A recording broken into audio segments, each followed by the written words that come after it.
Welcome to the School of Travel's podcast. I'm your host, Becky Gillespie, and each week I bring you stories of how travel can truly change your life if you take the chance to get out on the road and step out of your comfort zone. My guests also share travel tips and lessons they've learned along the way, which I hope inspires you to let travel be your teacher. Hello, listeners. I hope that you've had a great week, and I hope your week gets even better after you hear this interview with me and my longtime friend, Daniel Simmons, who I worked with in Tokyo, and who, in my opinion, is one of the best storytellers I've ever come across. I'm always telling him that he should write a book, but he has yet to do so, so this is going to be the closest thing that we get to Daniel's book for now. We talk about a lot of things in this podcast, especially places that are, I think, quite unique for travelers to go. And so you'll really want to listen to all the different places that Daniel talks about going to and the interesting insights that he has into those places. I also want to mention that I believe when I interviewed Daniel, the volume on the mic was not turned up quite enough, and we only used one mic together in the same room. So some of you listening to this may need to crank that volume up to hear us enough, and I do apologize for that. I'm still in the learning process of audio editing, and hopefully I'm going to get better as I go along. We're also providing his Instagram on our website, theschooloftravels.com, so if you want to see Daniel's photos, please be sure to check that out. All right, I hope you enjoy it. Welcome to episode 6 of the School of Travels podcast. And today I am here with my longtime friend and I would say one of my travel idols. I don't know if I've ever told you that, Daniel Simmons, but that's who you are to me. Thank you, Becky Gillespie. I could say exactly the same thing about you, and particularly in the last year. Some of your travels have really inspired my most recent journey. So thank you very much for the opportunity to have this conversation with you. Thank you. I'm really excited for the listeners to hear some of your travel stories because like me, I know you come from the U.S., but you've traveled wider and further than anybody I know. So, yeah. So first of all, can you actually tell us a little bit about yourself? Sure. So I'm a 42-year-old American. I'm from sunny suburban seaside Southern California originally. That's where I was born and raised. Went to school in Southern California and then went to graduate school on the East Coast in New York. And then in 2004, I moved to Japan, and I would say that really it was from that point, after moving to Japan, that I really started doing a lot of traveling. Japan has been a great springboard for seeing a lot of the rest of the world. So here in Japan, in Tokyo now, I work as an English teacher, and that gives me lots of opportunities to talk with people from various backgrounds. And also the greatest thing about my job is that the people in charge of my company are very, very supportive of having us teachers go out and explore the world and learn new things and indulge our curiosity. So that's been really, really a treasure. It's been a precious experience being able to take that time. How long have you been with that company and been able to travel? So my current company, I've been with them around 10 years. It's been about a decade. Wow. Long time. So you've been with a company that's been very travel passionate and open for their employees to travel for 10 years. Yeah, and the 3 American guys who founded this particular company, when they first came to Japan, they saw it themselves as an opportunity to see a lot of, not just Japan itself, but also a lot of Asia. They had a deep-rooted interest in seeing a lot of the rest of the world, so they passed on that value and that opportunity to all of the employees as well. So, yeah, if time is money, then in addition to the salary that I get, that time has been immeasurably valuable. Wow. I can't wait to hear more about that. But I do want to go way, way back. Sure. To where you think this passion for travel started, because I've tried to think back in my own life, and I'd love to ask this question to people. What do you think made you such a traveler? I've thought about this question myself sometimes, because this is the kind of question that people ask when they see the list of places that I've been. And I don't really have a pat answer. I would say that when I grew up, I have nothing bad to say about my hometown, but when I was a kid, I found it kind of boring. I mean, it's a suburb of Los Angeles along the California coast. Now I appreciate it a lot more than I did, I think, when I was a kid. but I was very much a homebody, and I didn't get the opportunity to get out and explore much, even in my town. I was kind of stuck at home for various reasons, mostly taking care of my brother. So I did a lot of reading, and reading was my escape from that sort of very closeted life experience, existence. So I did a tremendous amount of reading, and among the books that I read a lot of fantasy, but I also read a lot of travel literature. So I was very interested in what people were seeing and experiencing outside of their homes, and how they were stretching themselves and having a variety of new experiences. So I think that was maybe the first seed. Books were my first escape, and then when I finally had the income and the time to be able to do my own actual escapes rather than just literary escapes, I started doing some exploring. But I would say, for a long time I was not interested so much in sightseeing or visiting really famous places. When I was 8 years old, my father got a job on the East Coast, sort of a job and sort of a study experience in New Jersey.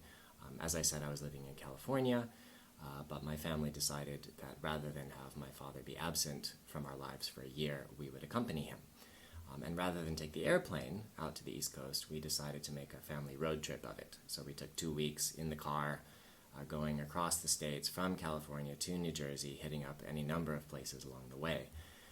But if you asked me, where were your favorite places that you stopped along the way, I don't know that the places made a huge impression on me. Mostly I was in the back seat with my nose in a book. And I would look up on occasion to, particularly if there was an animal outside the window, my mother would say, "Oh, look, there's prairie dogs." And I'd look up and I'd be like, "Oh, yeah, great." Or a buffalo or something random like that. But Grand Canyon, Mount Rushmore, these places, they didn't really have much of an impact on me at the time. But it was a fun trip. It was something very much out of my usual kind of daily experience. And I would say it was not until really my university days.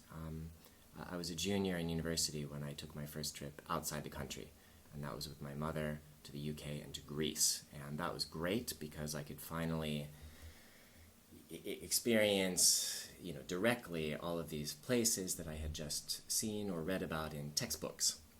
So whether it's the Parthenon in Athens or the Big Ben Clock Tower in London, Stratford-upon-Avon, where Shakespeare used to hang out, that's his hometown. And that really, I would say, kick-started a more genuine passion for travel. Later that same summer, I spent a couple of months in Costa Rica as part of a biology research project. So you already had that set up before the UK and Greece trip? Yes. Okay. Yes. So that was a study trip. So I was staying with a host family of campesinos in the Costa Rican countryside. The nearest town was about 45 minutes to an hour away by bus. Electricity was very infrequent. All kinds of things happened during that summer. It was very difficult in many ways. Did you speak Spanish? How was your Spanish before you went down there? I had taken several years of Spanish, and I felt that I was pretty good, but I realized immediately after arriving that all of my Spanish was textbook Spanish, and in fact, people laughed at me and they said that I sounded like a dictionary when I spoke to them, which was a little humbling.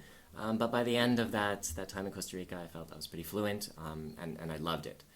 I loved the experience overall. I came home with some interesting fungal parasites, various Often insect something bites. that might throw people off of traveling more in the future. Yes, and any number of adventures in Costa Rica during that summer, but I would say from that summer that really sort of ignited the fire that is still very much burning in me today, that curiosity to see the rest of the world. Well, I have a couple questions about those trips. So Sure. Did you approach your mother, or did your mother approach you to take that first trip to the UK and Greece? And why the UK and Greece, of all the places you could have gone? It's a good question. I honestly don't remember who initiated the idea for that trip. I think at a certain point my parents realized that it would be good for me to get out of the States, just to get a bit of a different perspective. And my father is very much a homebody, so he was not so keen on jumping in an airplane and going anywhere. I also have an older brother who is mentally and physically handicapped, so he needed somebody to stay at home and watch over him. So my mom was the obvious candidate to go with me. And I don't know how we decided. I think Europe was it felt like a safe starting point. I think a lot of people listening to this would probably empathize with that sentiment. We didn't have to worry about the language issue in the UK, obviously. And it was a chance to see a variety of places that I would say are touchstones in quote-unquote Western civilization. So, visiting all of the old buildings in London, but of course Stonehenge on the Salisbury Plain, the Roman ruins at Bath. So England offers, I think, a wide variety of interesting experiences, particularly for the first-time traveler. It's very, very easy. Right, so you definitely recommend that as a first place to go abroad from the U.S. or from a place English-speaking if you're a native English speaker? Yeah, I mean, I would say, particularly if you're somebody who is nervous about traveling, you don't have to immediately go to Lesotho or to, Colombia or whatever. I mean, you can... It's like learning to swim, right? You start on the shallow end, and then you slowly work your way towards the deep end as you become more comfortable. I would say that for most people, that's probably a wise way to go. I feel like going from the UK and Greece with your mom to suddenly living with a host family in Costa Rica, that's quite a leap too. Yeah, it was a leap. And it's interesting you had that planned, because I guess you kind of maybe, along with your parents, you decided this is going to be the summer that I get out of the U.S., that I try these things. Maybe. I mean, again, I don't know that there was a master plan behind that. The Costa Rica trip was part of my studies. I was a biochemistry major at the time, and my professor, my advisor, had owned a farm in Zona Sur in Costa Rica, very close to the Panamanian border. And every summer she would take a select group of undergraduates down there to work on research projects. So I thought, why waste this opportunity? I was also a huge lover of wild animals, and I fancied myself a sort of Indiana Jones in the making. I even had the hat. I had an Indiana Jones-style Stetson fedora that I made sure to take with me to Costa Rica, bought a machete when I was there, and very much lived out that sort of boyhood fantasy of hacking my way through jungles and crossing rivers and avoiding alligators, this kind of thing. So movies may have also inspired. Oh, absolutely, absolutely. I mean, I'm no Indiana Jones, but it was fun to kind of play act that role. Right. Especially that summer, it was very, very eye-opening, and it was so different from the UK and Greece. So rather than touring around in these cherry red Evan Evans tour buses, it was struggling up a muddy hillside, reaching out to grab a tree for support, and feeling, with my machete, 2-inch spines sink into my palm, shrieking in pain, falling back, rolling down the muddy slope. My fellow undergrads and I went on a hike. It was supposed to be a 3-day hike. We only managed to do the first leg of the 3 legs of it, but it involved 25 river crossings. 25, up in waist-deep muddy water, and these areas were famous for not just cocodrilos, or alligators, but there were several river crossings near the sea in which there were signs warning you to expect not just the crocodiles, but also hammerhead sharks, because the water was brackish and sometimes they would mix. So imagine you're a college undergrad and you're crossing the river, waist-deep water, with the possibility that there is a crocodile and or a hammerhead shark, or both, swimming around you. So that was very, very adventurous. Yeah, I'm just wondering why you didn't decide to just stay in the U.S. after this trip. I mean, you went from, training wheels in the U.K. to hammerheads, and then that was the summer. But it was so exciting, and I adopt a policy that it kind of doesn't really matter. Let me couch this in slightly different terms. I was about to say it doesn't matter what bad happens to you, so long as it makes a good story afterwards. Now, I should say, however, I've been very, very lucky in my travels. I've never been robbed. I've never been attacked. I've never been the victim of a natural disaster. I've never had to face, a truly awful crisis or experience. So I'm very lucky in that respect. But in general, I think that hardships that you encounter when travel, they're hard at the time, but they make the best stories afterwards. And as long as you keep that perspective in mind, I think that helps you endure what you're going through in the moment. Just to say one other thing about that Costa Rican hike, this was through Corcovado National Rainforest. And our first campsite, I was with two other undergrads, and we'd spent all day hiking, through the mud to get to this place. It took us hours and hours and hours. We finally get there exhausted, and we see a sloth up in the tree immediately as we come into the campsite. And we just spent like an hour watching this sloth make its slow way across this branch. But it was this very magical experience, right? We're in the middle of nowhere, in the middle of this rainforest. It was beautiful, and we pitched our tent underneath this big tree and fell promptly asleep because we were so tired. The next day we wake up. The tent is covered in I don't know if I can say this on your podcast, so I'll say bird droppings, bird excrement, bird fecal matter, just cascades of it on the top of the tent. And when we first saw it, we were really angry. We thought, oh God, now we have to clean this up. How could this have happened?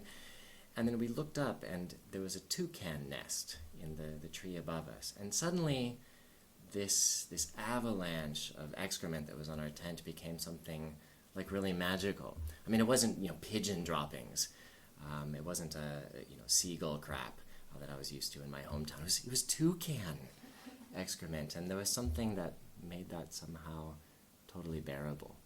So I don't know why I told that story, but then it sounds like you have. Even in that first trip, you're making the most or the best of these situations. You're seeing the magical side of it and not, the painful and heat, all the crazy, fungal infections that may come out of it. Yeah, and I think that's one of the big lessons of travel, right, is that it gives you perspective. And you have to learn to see the magical side of it, and you have to learn to have a sense of humor about what happens to you. You're not in your usual milieu, so you kind of have to roll with it. And it teaches you to laugh at yourself, to laugh at your circumstances, and also I think it teaches you a tremendous amount of patience. That's probably the greatest gift that travel has given me. Yeah, because you definitely can take all of these things you learn while traveling back to your normal milieu, as you might say. Sure. So on that note, yeah. I'd like to ask, this could be a hard question for you. It might be easy. So what travel experience do you think has taught you the most about yourself? About myself. Or what did you learn the most from in going through that travel experience? I don't think that I can single out, a particular, let's say, epiphany moment where some travel experience held a mirror up to myself and I saw into the deepest, darkest recesses of my soul, and nothing springs to mind. Unfortunately, if there were, I would tell you. I would share it, but... I need the climax of your novel. Yeah. I don't know, I've traveled to different places for different reasons, and every single trip that I've taken, I think, has taught me something about myself. Some of my travels have been more personal than others. I hadn't really planned to talk about this, but for example, about 10 years ago I went through a divorce, and it was not a fun experience for you listeners. I don't recommend going through a divorce if you can avoid it. But one of the things that travel has often done for me is given me a chance to, in a way, yeah, of course, on the one hand, escape my usual environment, my usual circumstances, but it also affords me a time and an opportunity to really do a lot of thinking, and to really focus and concentrate without my usual daily distractions on the things that are very important to me. And so travel has helped me process a lot of that. And after going through my divorce, I had my wedding ring, which I had not yet disposed of, and I didn't want to just throw it away. I didn't feel comfortable selling it to a pawn shop. It just felt weird that idea didn't sit well with me. But I thought, on the other hand, I don't really want to carry this thing around with me. It's sort of, I don't know, I'm not a superstitious person, but I think these kinds of objects have a certain totemic power, and I didn't want it sort of haunting me for the rest of my life. So I thought I need to get rid of this ring. And one of the books that I read when I was 8 years old, going across country on that 2-week family road trip, was the book series The Lord of the Rings by J.R.R. Tolkien, which has had a number of influences on me in my life. But of course that story, for the 2 people who are listening to this who have not read the books or at least watched the Peter Jackson films based on them, it's about a ring. And it's about it's about a ring that it brings great power, but it also creates a lot of troubles for the characters in the story. And what do they do with the ring to get rid of it? Becky, you've read these books or you've seen the movies. Don't they throw the ring into a volcano? They throw the ring into a volcano. So I thought, what better way to say, to kind of close the chapter on this particular part of my life than to find a volcano and throw my ring into it. How do you choose the volcano? It's a good question. Shopping. So there's a lot of volcanoes. I was living in Japan, which is part of the Pacific Ring of Fire, and in Japan there are several volcanoes, but in general the Japanese authorities don't want you getting too close to the craters. There's lots of public safety issues related to that, and I didn't want to get arrested trying to make my way into the crater of a volcano. I don't know how I would explain that to the Japanese police. So Indonesia is the most seismically active country in the world, although Japan does give it some competition. So I started looking for volcanoes in Indonesia, and there's a volcano called, Gunung Rinjani, which is on the island of Lombok. Just had a major earthquake recently. It's close to Bali. Yes, it's just east of Bali. And it looked perfect. So you have to do a multi-day hike. You can get to the crater. There's actually 2 sets of craters, and I thought that this is it. So that trip was it was a very introspective trip for me. I went, I had this kind of mission, and I forced myself to sort of concentrate on this experience that I'd had in my life, and to try to understand what lessons I should take away from it. So that was a very, it may not sound so meditative. Again, it's lots of climbing uphill in rain and mud. That is meditative, though, I think. It can be, right? Yeah. And, volcanoes and wild animals and so on. But in the end, it was exactly what I needed. And I felt that I left the rim of that crater feeling much more at peace with myself and with, So there was a sense of release when you threw that ring in the volcano. Absolutely. So after. Absolutely. And this sounds almost like it's out of some cheesy, I don't know what kind of movie it would be. Would it be a comedy or a drama? Anyway. Drama for sure. A drama. So, you had this smoke kind of boiling up out of the lake that's in the crater, and I had the ring in my hand, and I made this little speech to myself and actually to my wife. And then this eagle soared overhead. Really? This one solitary eagle soared overhead, and it was, again, I'm not a superstitious person, but it just seemed like this absolutely perfect moment. And I said my goodbyes, and I threw the ring in. Wow. So it was, So, travel you can really use as a tool to, help you process a variety of things. Absolutely. Yeah. And I would say that for people who are going through, whether it's a midlife crisis or a relationship crisis or something at work or whatever, if you can find the opportunity to change your environment and to give yourself the chance to really kind of dwell on, meditate on, focus on, concentrate on, what you're feeling about it and how to move on to that next step. I think travel is one, if not the cure, it is one form of medicine. Thank you for that story. I do want to ask you, it sounds like, did you go on that trip by yourself? I did. Have you traveled often alone, or what do you think about traveling alone? I typically travel alone. It's very rare for me to travel with other people. What was the first time that you traveled alone? The first time that I traveled alone, I honestly don't remember. I couldn't tell you. Yeah, I feel like in general I've traveled. My first trips, like I said, to the UK and to Greece with my mother, and then that experience in Costa Rica was with a few other undergraduates. When I graduated from university, I went on a trip with a university friend through Spain and France and Italy. But more or less after that, I think I really started being interested in traveling by myself. Partly because I feel like most of my best trips, not all, but most of my best trips have been by myself because I am completely naked in a way. I have no support system there. There's no friend or family member upon whom I can rely or depend on if there's some emergency. But there's also, it forces me to interact with locals or people in that particular area where I'm traveling, which mostly locals, but sometimes fellow travelers. And I feel like if I travel with other people, I may get lazy and just spend the entire time chatting with them and comparing notes about what I'm doing. It'd be too normal, or too similar to where you had just come from.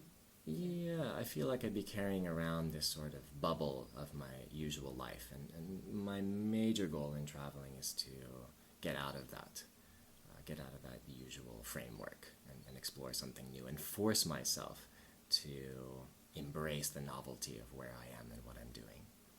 It's interesting because so many people would say, that sounds very scary to me. I just want to relax in another environment.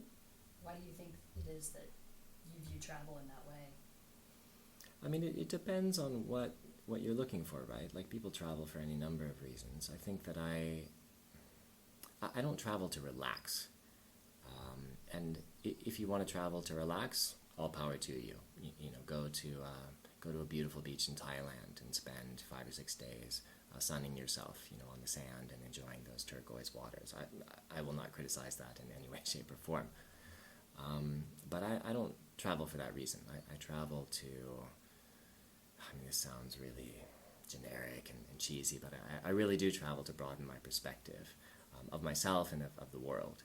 And you can't do that, I think, by keeping to your usual habits and being with your usual companions. I think that for me, and just for me, or speaking, just for me, travel is an opportunity to embrace novelty, as I said before. And that means getting away from the people that you know. So what are some places you've been that you felt really did broaden your perspective? And this is where I'm wondering if your stories are going to come out just to kind of highlight how many places and some interesting places you have been. So one thing that I found as I grow older and wiser and more experienced in life is that you can't always really trust the media. And I'm not going to launch into a Trump-style fake news harangue about the way that the media portrays the world. But I do think that one thing the media often gets wrong or doesn't do enough of a good job at. Is that grammatically correct? I'm an English teacher, so I'm very nervous about using grammatically correct sentences. Yeah, I know. So, yeah, just pretend that what I said was 100% grammatically okay. I think that the media often offers a very simplified and simplistic view of the world. And just to give you one example, in 2011, in March 2011, there was a huge earthquake and tsunami and nuclear disaster here in Japan. I took that opportunity to do some traveling because all of the clients of my company had temporarily suspended their lessons. And one of the places that I went to during that period was Yemen. And for those of you who are familiar with recent Middle Eastern history, spring of 2011 was the Arab Spring. So there were protests sweeping the Arab world at that time in North Africa and the Middle East, and Yemen was certainly part of that. And the day that I arrived in Yemen was called a day of departure. It was estimated that some 500,000 protesters were swarming into the capital, Sana'a, to demand that the president at that time, Ali Abdullah Saleh, step down. So lots of people in the streets chanting, and Yemen has either the most or the second most, the highest or the second highest level of gun ownership per capita in the world. America gives Yemen some competition on that front, by the way. And so you arrive in a city which is in the middle of a revolution, 500,000 people in the streets, estimated. Most of them are armed. Yemen has had a fairly contentious relationship with the United States, although politically in many cases it's been an ally. There is a lot of anti-American sentiment, at least as described by the media. And the media and various governments in so-called Western countries had warned very, very strongly against visiting this region. And to make a long story short, or to get to the punchline, I found that Yemen was probably the friendliest country that I've ever visited in all my travels. Really? Yes. So the people that I met there, once I got through immigration, which was a bit of an ordeal, incredibly friendly, incredibly welcoming. And you look at the front page of the New York Times, or you open a news magazine, and if you look for, if you do an image search on Google for Yemen, I'd say there's probably a high probability that it will conjure up a photo of some, bearded, jihadist looking, angry young man with an AK-47, toted above his head, his mouth open, looking very, very angry. And I feel like if the photographer had just moved his or her camera like 0.5 millimeter to the right, you would see some old lady in the background just doing her usual daily grocery shopping. So, I mean, the media has an interest in focusing in on these sort of sensational stories and highlighting the conflicts that are happening in these places. But that's not the whole picture. And that trip and a number of similar trips, I think, really opened my eyes or scraped the scales from my eyes. Weren't you scared to be there, though, when you got there and you're going through? I mean, I think most people would be. I don't know if I'd leave my hotel. I won't lie. I mean, definitely my pulse was racing every time I stepped out on the street. And you kept going out of the street. Well, that's part of the excitement of travel, right? If you're nervous about traveling, if you're scared about traveling, that's in a way probably a good thing. That's a natural human response. Yes. You put a human being into a situation that is completely new and unfamiliar for them. It's scary. And you've got this media image in your head, or a lot of people would. Sure. And you should feel that way because it keeps you alert. It keeps you on your toes. You do need to be street smart when visiting these places. It's not like walking down the Champs-Élysées in Paris. I mean, Purse hanging open. Exactly. Although Paris is not the safest place to visit either. I'm sorry to laugh about that, but there's no place in the world, I think, that is genuinely 100% secure. So you do have to keep your wits about you. But channel that nervousness, channel that anxiety, make it work for you, make it productive. Did you travel with someone else? Did you have people kind of guiding you in Sana'a? No. Okay. No, I was you traveling were going around. Yeah. to one of my number one bucket list destinations, which I didn't make it to before. Now we cannot go there, from what I've read. Maybe I could, through another means, into Socotra. Yes. Yeah, and for those of you listening, Socotra it's often described as the Galapagos of the Middle East. It's this desert island, literally a desert island, in the middle of, off the coast of Yemen. It's almost impossible to get there, even when there's not political instability. There are several months when you can't get there due to the monsoons or rough waves, etc. But it's an absolutely enchanting place. There's also now no functioning airport that will get you there. Yeah, that situation seems to change month by month. So the airport in Sana'a, nobody listening to this podcast, at least in, what is the month? August 2018, you should not be inspired to start making your plans to travel to Yemen. You've got me ready to search the Google month by month.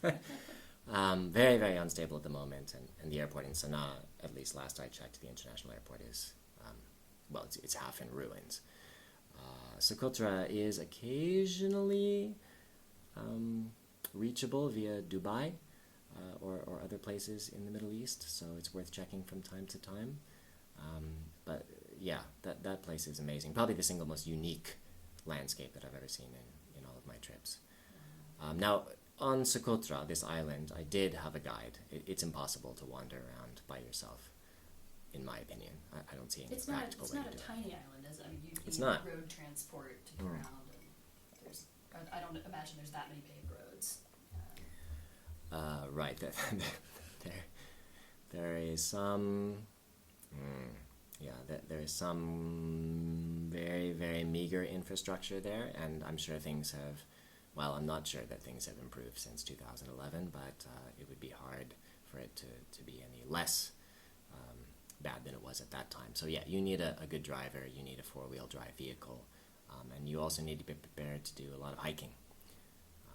And you were there by yourself? You were traveling alone to Yemen and Socotra? Yes, I was traveling by myself, and once I got to Socotra, I hired a team. A team of two. There was my driver, his name was Muad. He was from Aden originally. I didn't speak any English. Portly little guy with some kind of bug eyes, addicted to kat. Kat is the plant that people in, I believe, only Yemen, Somalia, and Djibouti chew in order to be, well, it's a kind of stimulant. It's like a coca leaf equivalent. Something like that. I mean, Muad and my other guide, who is this young fisherman named Wagdi, those two and I had a cat chewing session on my last evening in Yemen. We found this cave next to the sea, rolled out some mats, some little carpets, and smoked some shisha pipe and chewed some cat and watched the sun go down. You did as well? Yes. You tried the cat? Okay. I did. How was the cat? I don't recommend it. Could you put some in your bag and take it? No. So cat generally, as far as I know, it's illegal in most other countries. So Yemen and Somalia, yeah, their cat export market is not doing so well because it's banned in most other countries, as far as I understand it. I did not feel any particular high, but we sat there for 6 hours chewing cat, watching goats sort of pick their way through the trash that was in the cave, and the sun slowly sinking over the horizon. But just imagine taking a large tree branch and stuffing it in your mouth and chewing on it for 6 hours. So afterwards, the interior of my mouth was completely raw, and it hurt, and like my entire jaw ached, I would say, for about 10 days afterwards. So not an experience I would strongly recommend, but I will say that it brought me closer to that driver than I had been during the previous 5 or 6 days that I was with him. He was so delighted that I was willing to sort of take a step across that sort of, I don't know, cultural barrier between us and do, indulge in his passion. So even though he and I spoke very little in terms of language, we didn't have a common tongue that we could speak. That experience I felt was a really good bonding experience with Muad. Yeah, I would say so many local traditions, it's true. If you get right into what they do in their daily routine, or if it's, they can't help but feel closer to you and you them. And I think you would agree with this, Becky, because I've watched your own travels over the years, and one of the quickest ways to communicate or to bond with people in any particular area is to share a meal with them, right? I mean, so having dinner or lunch or sharing a drink with somebody opens up all kinds of doors that just regular conversation maybe couldn't. That was one reason I was so fond of Anthony Bourdain. And rest in peace. Yeah, he had some really wonderful things to say about getting right into the culture that way. So, well, on the media note, I know you also went to Venezuela not that long ago. Yes. How was Venezuela compared to the image that you see in the media? And I know things have changed even more drastically since you were there. When did you go there? So Venezuela, I went there when? It was not last year, the year before. So yeah, 2 years ago in the autumn, I spent a couple of weeks in Venezuela. And it was wonderful. Yeah, absolutely wonderful. I mean, I think, and this is not true just of Venezuela, but I think that oftentimes entire countries are characterized by what's happening in their capital cities. And I won't lie to you, do not go to Caracas, the capital of Venezuela. That place is a mess. It's chaos. Street crime is rampant. How did you even get through there? I know you had to go through there to go to the more natural regions. Well, you don't, actually. So the airport is conveniently located outside of town. Okay. And so for the most part, I bypassed Caracas. But even on the flight, I caught multiple flights from Tokyo to get to Caracas. And my final flight, that was from, I guess it was from Houston, Texas, to Caracas, if I remember correctly. And the woman sitting next to me was Venezuelan. Her hometown was Caracas, and she asked me if I was planning on going there. And I said, well, no, I'm going to limit my time. And she said, very good idea. I absolutely do not recommend spending any time whatsoever in Caracas. But get out into the countryside, and you will see a very different vision of this country. And that dovetails with my experience there. So even if a country has been labeled, again, by the media, or let's say by the British Foreign Office or the U.S. State Department as being off limits to U.S. travelers or wherever it is that you're from, take a moment and see whether that really justifiably applies to the entire country. Oftentimes you can duck into places and see areas that are perfectly safe, that the chances of anything terrible happening to you are very, very close to nil. But those places are painted or tarred with the same brush as the more dangerous places are. And this has happened to me time and time again, even in just the last 5 years. I've been warned against going to, for example, northern Ethiopia because of riots that were happening there. I saw 0 riots. Or places in Lebanon, in the Bekaa Valley, which, okay, granted, is close to the Syrian border, and there is a chance, or there was a chance, that perhaps the Syrian civil war conflict could spill over the border at any time. But again, one of the loveliest, friendliest places that I've ever been. Uganda, North Korea. You went to North Korea? I went to North Korea. That was 4 years ago. People have this terrifying image of North Korea, and they should be terrified of North Korea. I mean, it is a very, very deeply disturbing and creepy place, but it is also, in my opinion, one of the safest places to travel. So long as you follow the rules and you don't, steal propaganda posters featuring the leaders of the country, the North Korean government has no interest in letting anything bad happen to you. They're very, very, very careful about managing the visitors that come to their country. All I hear, though, are people getting kidnapped there when they go. Yeah, and there are obviously times that are politically less good to go. And just this week, I believe, a Japanese man who was being held in detention there was released and allowed to come back to Japan. It's not clear why he was detained. And of course, the U.S. citizen, what's his name, Otto Warmbier, who was imprisoned for committing a crime, for not following the rules that the North Korean government had set out. He was detained, and he came back to the U.S. in very bad medical shape and eventually passed away. So, of course, these stories get a lot of media attention, and they should. I mean, you do not want to casually go to North Korea, and I would not say, I would not recommend it as being anywhere near the top of your to-visit list, unless you're already a seasoned traveler. On a tour, right? You have to, yes. Yeah, okay. So if you follow the rules on the tour, things should go all right. Yes, and the company that I traveled with, they were very, very clear. They sent me a list of guidelines and rules in advance, and they said, if you do not feel that you can abide by these rules, do not come on this trip. Very, very clear. Even North Korean citizens cannot travel around their own country without being on an official government-sponsored tour.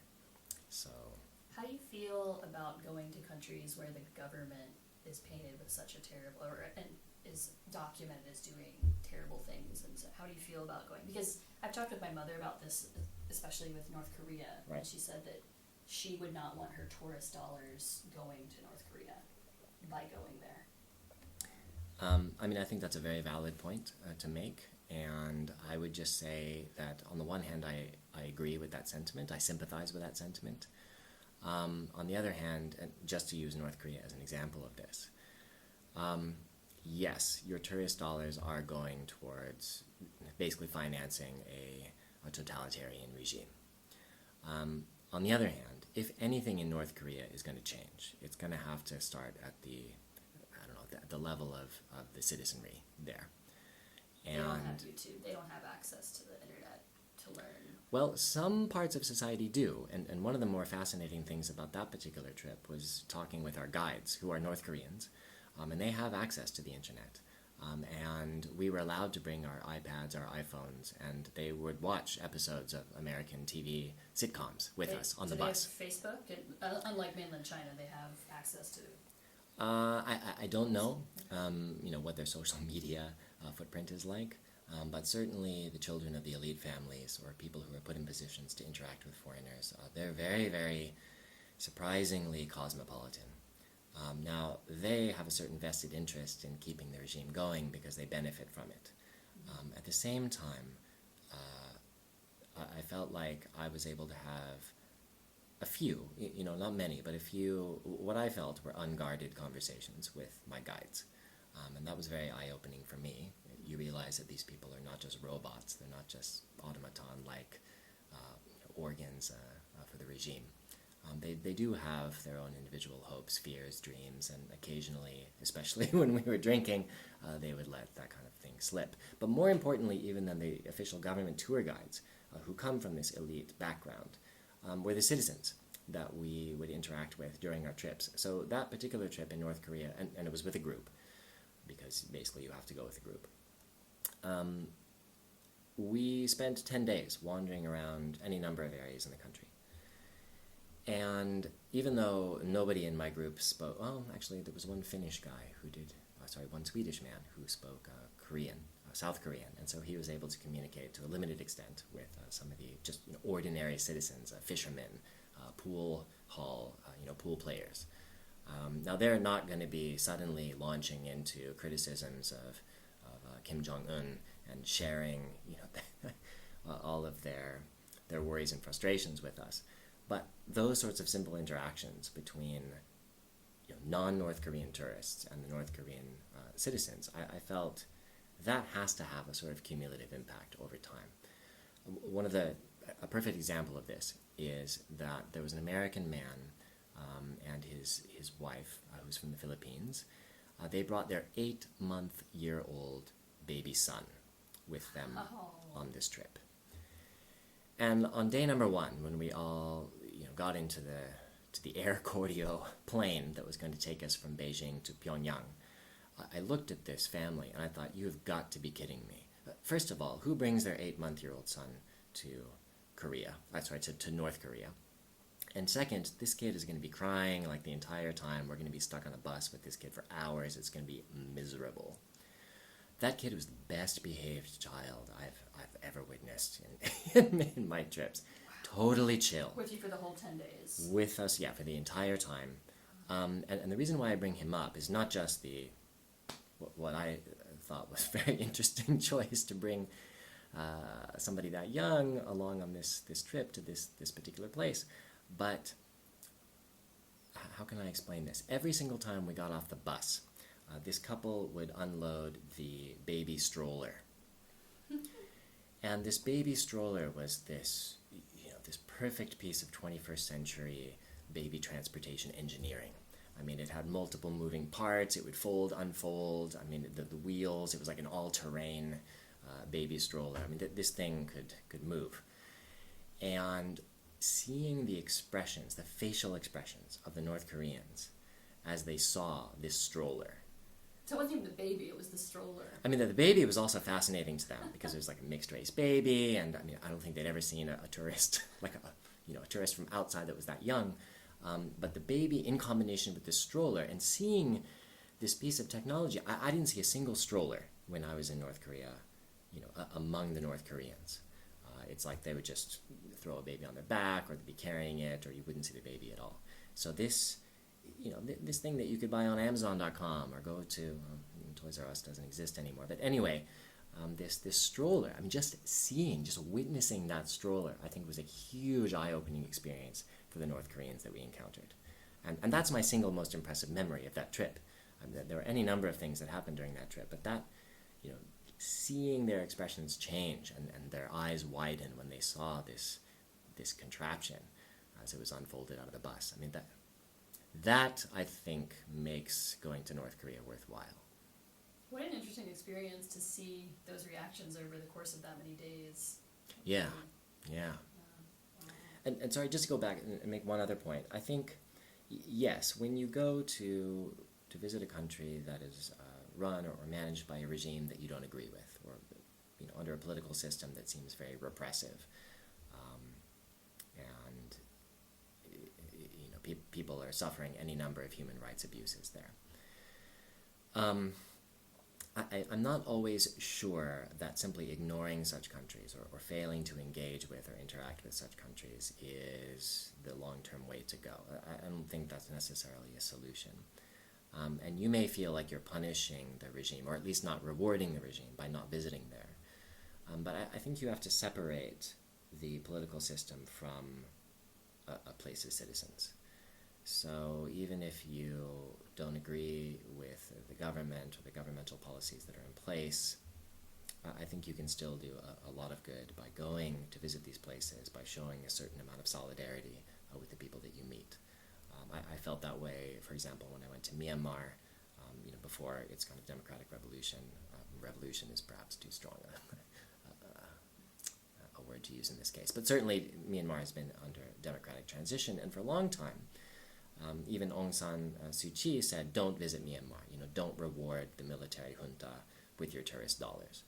But I can't remember where, but I read an interview with her afterwards, and she had kind of a rethink on that. And she said, well, maybe that wasn't necessarily good advice.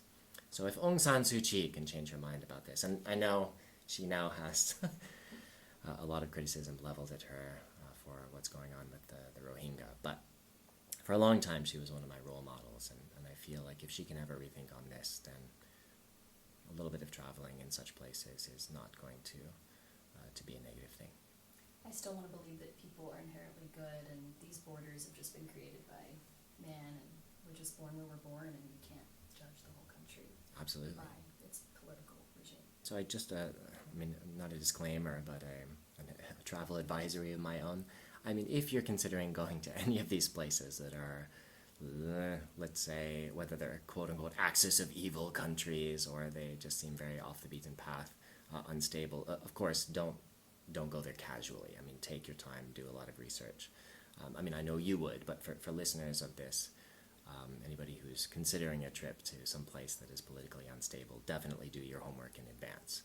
Look at the map, see what places seem reasonable to visit and which places are actually definitely off limits. Also the visas, you have to think about the visas for a place like that. And I know being in Tokyo, it's easier to go to the embassies directly here and start the process of getting what could be a difficult visa than a lot of other places where people are living. So yeah, Tokyo's great in that respect. It's like an embassy mecca. I do think that was one reason I based here for so long as well. Really? A fellow lover of travel, yeah, just, comparing it to where I was from in Cincinnati, Ohio, and the process to do any kind of, I always had to mail my passport off for weeks and weeks, and I think if it were a place like Yemen or North Korea, there would be a lot of questions coming directly from Washington, whereas in Tokyo, you've got the right documents. Generally, you can, with enough time, get what you need. Sure, you can find almost any embassy in Tokyo. Not a North Korean embassy, but almost everywhere else. Really quick question. How many countries have you been to now, Daniel? Ish, yeah. Recently I sat down because I often get this question, and I tried to make a list, a comprehensive list. But very quickly I realized that the number becomes kind of a controversial figure, depending on whether you count certain places as a country or not. But for example, I've been to Taiwan. Now, I consider that, let me fly my political flag here, I consider that a separate independent country. And I think most of, let's say, the United Nations community would agree with me. But anybody from mainland China listening to this, some of those people might not agree. Or a place like Transnistria, which is a sort of frozen conflict zone in eastern Moldova. Now, Moldovans would take exception if I said Transnistria is a separate independent country. It's not represented in the UN, but it has its own currency. You have to go through an immigration and customs checkpoint to enter. all of the signage changes from Roman lettering to Cyrillic lettering as soon as you go across the border. So is that a separate country? Is it not a separate country? So I'll play it safe and just say that the number of countries I visited is in the mid to high 90s. Okay. Well, the reason I asked first Yes. is I would imagine after all this travel, you have come up with at least 3 go-to packing items that you always make sure that you pack. You had warned me in advance about this particular question, and Yes. so actually last night I had a look, at some of the trips that I'd done before, and I was racking my brain to think of what 3 items or even 1 item that I always bring on a trip, and I have no answer for you. Really? Yeah, there is nothing that I consistently bring on a trip. I did mention Books. I know you always bring books. yes. And I should say, like, printed material, not... I don't think you still do not bring a Kindle, do you? Right, no, I'm not an e-reader whatsoever. I still love to feel that sensual friction of the paper pages turning underneath my fingertips. Yeah, I'm all about the paper versions of books. I mean, I don't know if my answers are kind of boring, but definitely books. I think a lot of people say that, or I have read or heard a lot of people saying that you shouldn't read too much about a country before you visit there, because you don't want to go in having this sort of predetermined filter or set of glasses that you're wearing, sort of psychological glasses that you're wearing. You want to just expose yourself to all of that newness and exoticness full on without having some sort of preconceived notions. I totally disagree with that. I think that a smart traveler is somebody who, well, first of all, travels to a particular place for a reason. And for me, that reason is usually to acquaint myself better with the history, with the culture of that place. And that means that I force myself in advance to do a lot of advanced reading about the history of that country or that city or wherever it is that I'm visiting. I also do a lot of reading of literature, both about that country or that culture, and I try to find, quote-unquote native authors. So, for example, next month I'm going to Tunisia, and I've made sure to pick up a couple of books of, like, for example, Tunisian poetry and folk tales by Amina Said, or to get a copy of Gustave Flaubert's Salambo, which is set in ancient Carthage, which is now present modern-day Tunisia. So a combination of native author and an outsider. And outsiders, yes. And so I feel like when I arrive in the country, I have already sort of multiple perspectives, and that helps me find, in my opinion, an extra resonance in what I'm seeing, hearing, eating, and talking about when I chat with people. I think that is one of the best tips, because you're of all the travelers I know, you're the one that reads the most about a place before you go. And it's been interesting from your Facebook posts and things, to see how it affects you or how it did resonate with you. So I think more people should do that. There's a woman named Anne Fadiman, who is a writer, a columnist. Anyway, she wrote a book called Ex Libris, and one of the chapters in Ex Libris it's about something that she calls "you are there" reading. And this is something that I take very much to heart. I like reading books about places in the places where those books are set. So whether it's reading Kinkakuji, the Temple of the Gold Pavilion, at Kinkakuji in Kyoto, or reading T.E. Lawrence's Seven Pillars of Wisdom in the middle of Wadi Rum in the Jordanian desert, because that's where he helped marshal the Arab forces in World War I.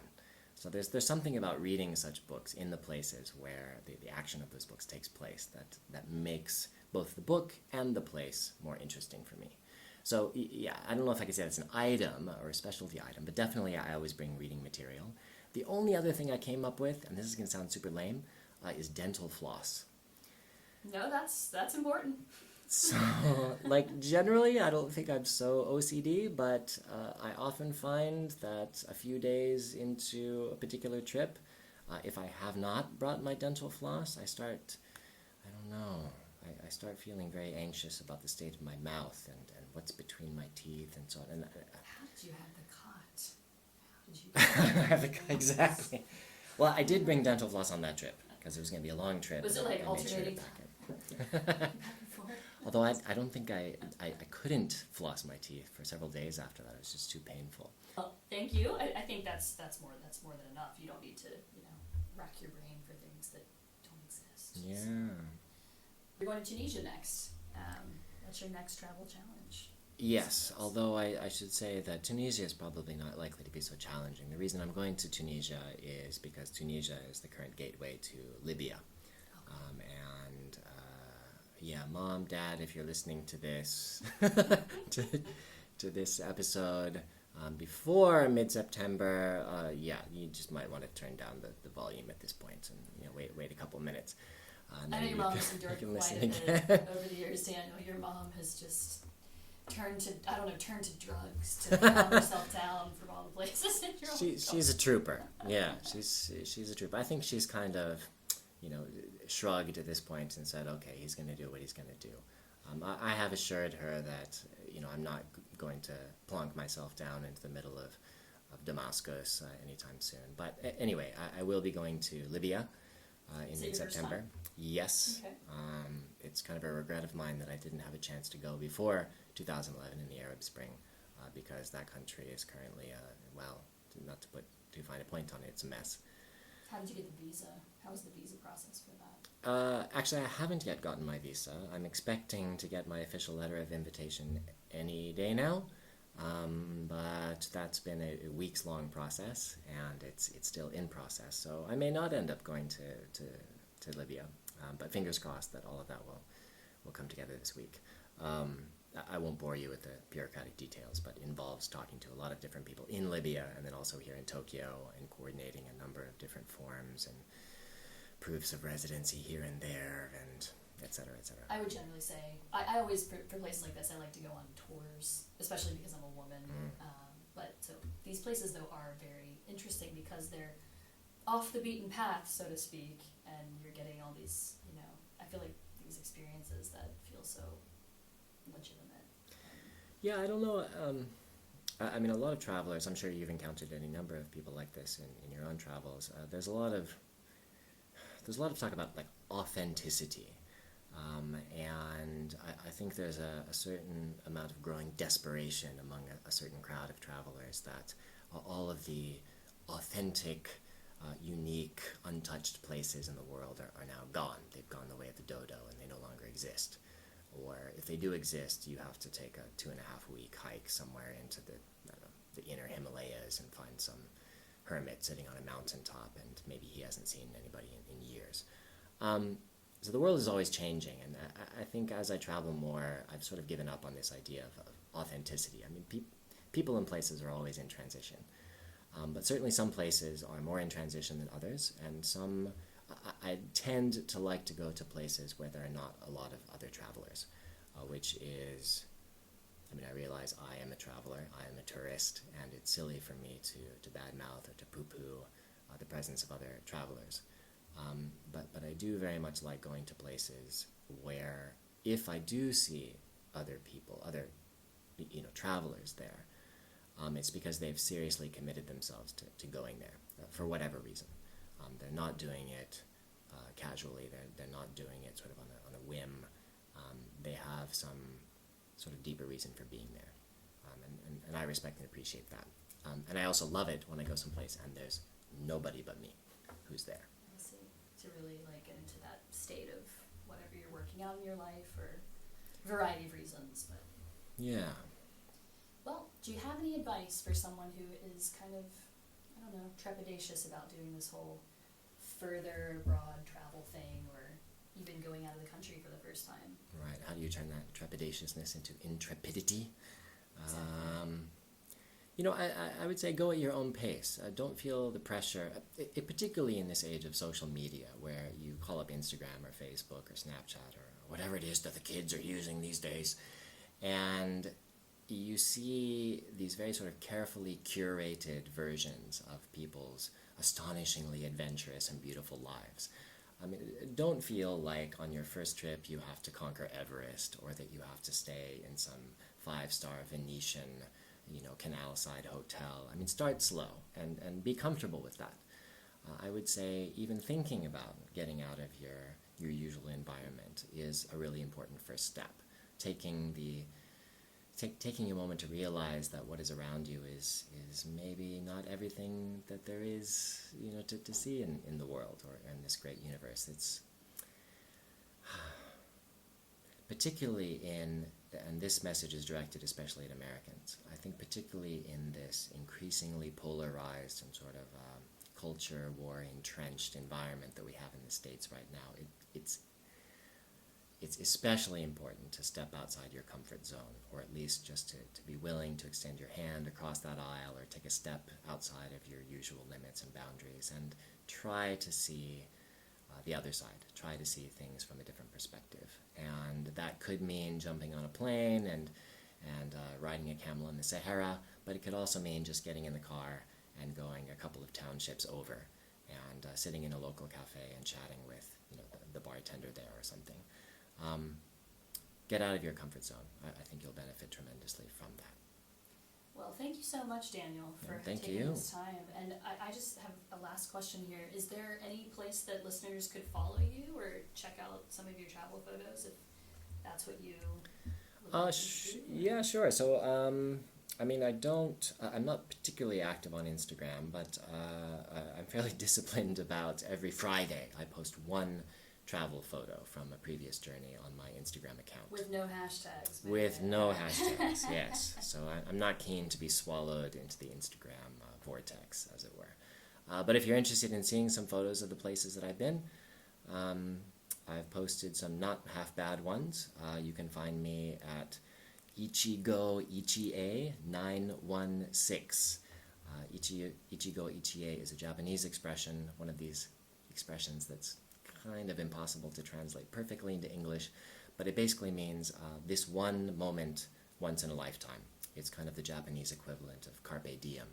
So seize the day, appreciate every moment as it comes, and look forward to not just tomorrow, but make sure that you treasure that experience and the present that you're in. So Ichigo Ichie 916. We will do our best to put a link to that on a website as well. So. Great. I expect thousands of followers soon. Okay, well, thank you so much, Daniel. No, thank you, Becky. It's been a pleasure. Thank you. I really hope that you enjoyed that interview with Daniel, listeners, and that he gave you even more travel inspiration based on just how far and wide he's traveled. One day I'm going to catch you with that country count, Daniel, or maybe not, but you inspire me, and I hope that he inspired you this week, listeners. In his honor, and because he mentions Lord of the Rings, I thought it would be fun this week to leave you a travel quote. You've certainly heard this quote before. It's actually an 8-line poem from J.R.R. Tolkien, and I'm going to just read you the first 2 lines. All that is gold does not glitter, not all those who wander are lost. I think that is so cool and so fitting for this week. I hope this inspires you, listeners, and I will see you next week. Thanks for listening to the School of Travels podcast. If you enjoyed this episode, we'd love for you to subscribe and leave us a rating wherever you get your podcasts. Special thanks to The Sam Chase for allowing us to use their song, In a Perfect World. Don't forget to join us next week for another episode, and remember to always let travel be your teacher. If you keep your options open, there are places you will go. They will treat you like the kings and queens your parents thought you'd be when you were born. You'd see it all with your head up standing tall, and you'd look back and think it's funny how you spent your time and money